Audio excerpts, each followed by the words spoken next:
Собственная валюта как символ независимости любой страны. Точно такой же, как герб, гимн, флаг, государственные границы. Убери любой из них, и это сразу удар по суверенитету. Интересы государства и сама идея самостоятельной республики будут подорваны.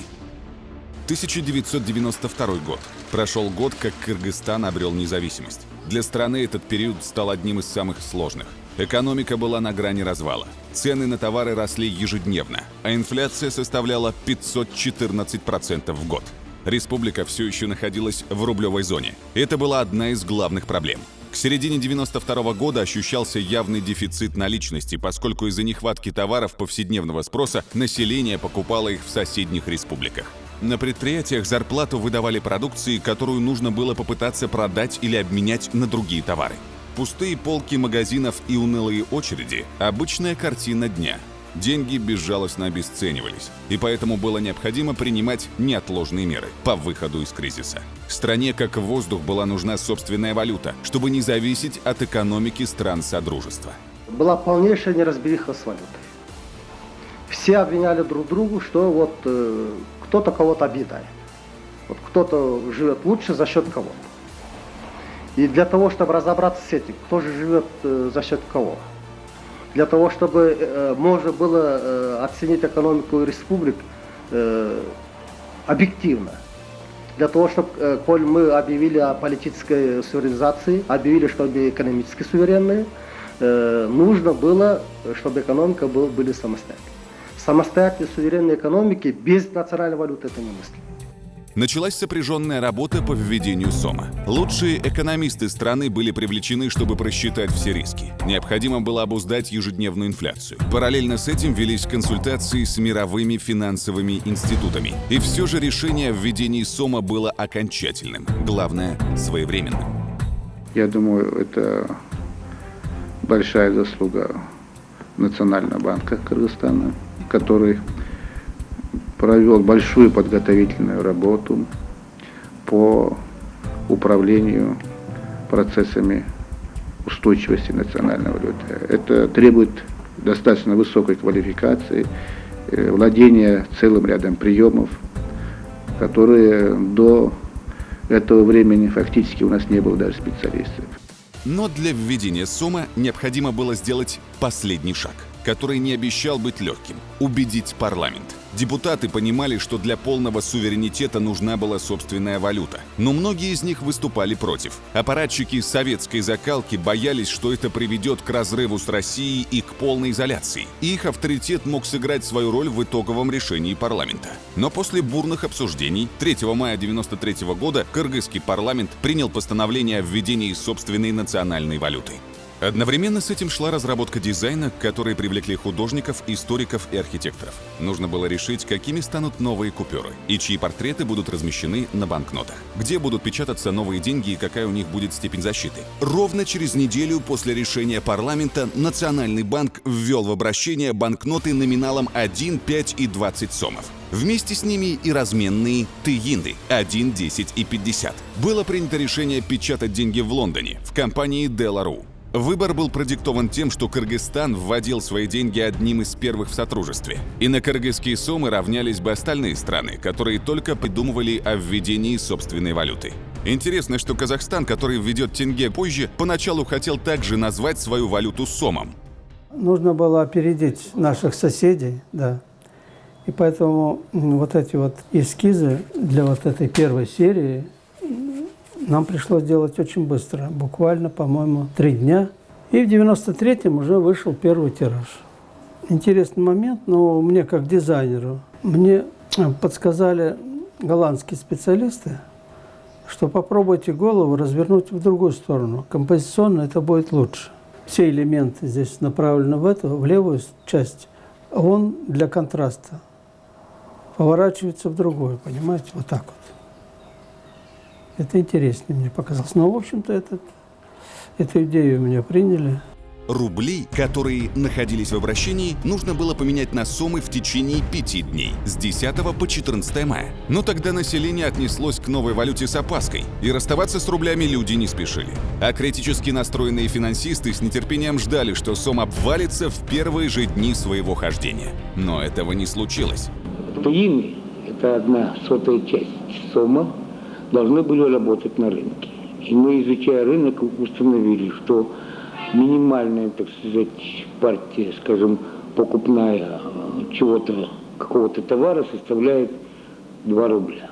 Ну, к примеру, это составляла стоимость одной сигареты из пачки плохого сорта, будем говорить, на внутреннем рынке. Спички уже составляли даже больше 1 тиына, и поэтому мы пришли к мнению, что должны работать все деноминации, в том числе и 1 тиын. За первые 5 дней население обменяло на сомы около 14 миллиардов рублей. Но на рынках и в коммерческих магазинах первое время было установлено параллельное хождение 2 валют. Цены на продукты в эти дни выросли приблизительно на 50%, но правительство было к этому готово. Дальнейший рост цен удалось остановить за счет того, что на рынке и в магазины была завезена продукция по цене, которая была еще до введения сома. Вот как выглядит динамика соотношения доллара США к сому в 1993 году. 10 мая 1 доллар стоит 4 сома. 15 июля 4 сома 60 тиинов. 9 сентября 5 сомов 90 тиинов. 16 декабря 8 сомов 40 тиинов. Сом был стабилен и в последующие годы. Время показало, что среди валют стран Содружества у кыргызского сома самый низкий совокупный уровень инфляции. Сама валюта держится не потому, что есть какие-то иностранные инъекции, а существует соответствующая сбалансированная кредитно-денежная политика, проводимая Национальным банком нашей республики. Но без больших вливаний извне в финансовый сектор говорить о стабильности сома было бы неправильно. На первых порах международные финансовые организации сыграли огромную роль в введении национальной валюты, а главное – ее устойчивости. Кыргызстан – одна из первых стран СНГ, которая ввела свою валюту. Это было очень мудрое решение, которое помогло сдержать инфляцию и удержать на плаву экономику страны. Я верю, что в будущем кыргызский сом будет стабильной валютой. После введения собственной валюты Национальный банк отпустил сом в свободное плавание. Еще один рискованный шаг, на который долгие годы не решались другие страны. И все же это решение, принятое 25 лет назад, оказалось верным. Самое главное, что Национальный банк научился за это время работать в свободно плавающем обменном курсе. То есть, если наши коллеги в России и в Казахстане пришли к этому только буквально год-два назад, то мы уже 25 лет назад начали заниматься. И Национальный банк как институт накопил огромный пласт знаний. Выросло целое поколение людей, которые умеют это делать на высоком профессиональном уровне. Сегодня сом – одна из самых устойчивых валют на территории постсоветского пространства. Он подкреплен золотовалютным запасом Национального банка. Это более 2 миллиардов 200 миллионов долларов США. Благодаря этому удается удерживать сом на плаву даже во времена кризисов. Последний кризис 2014-2015 годов удалось преодолеть достойно, используя инструменты денежно-кредитной политики Национального банка.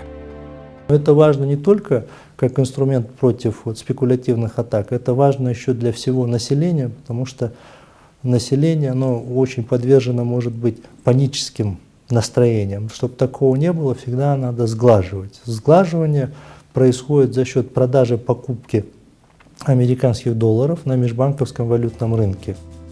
На сегодняшний день кыргызский сом представлен 7 номиналами банкнот и 5 номиналами монет. За 25 лет в обращение было выпущено 4 серии банкнот, включая модифицированные банкноты. Каждая новая серия обеспечена более высокой степенью защиты от подделок.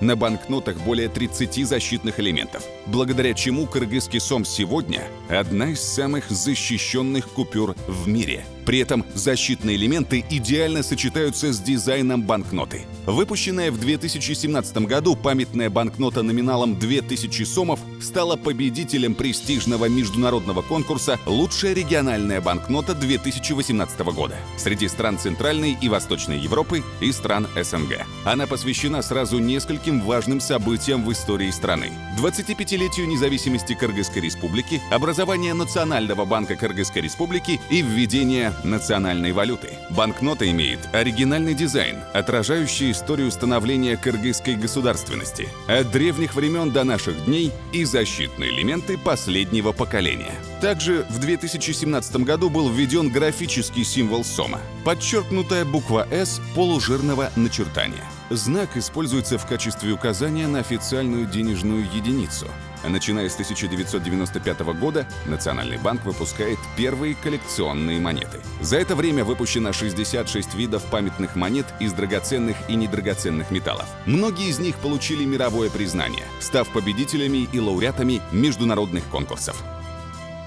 За 25 лет кыргызский сом станет неотъемлемой частью истории нашей страны. Он состоялся как одна из самых защищенных, стабильных и красивых валют. Он был пионером в странах Содружества, на которого смотрели и равнялись другие. Именно благодаря сому наша республика окончательно стала суверенной и экономически независимой страной. Эти годы и события вселяют уверенность в то, что у кыргызского сома есть будущее, за которое можно быть спокойным. Наша валюта заняла достойную нишу в мировой экономике и стала полноценной частью мирового финансового рынка.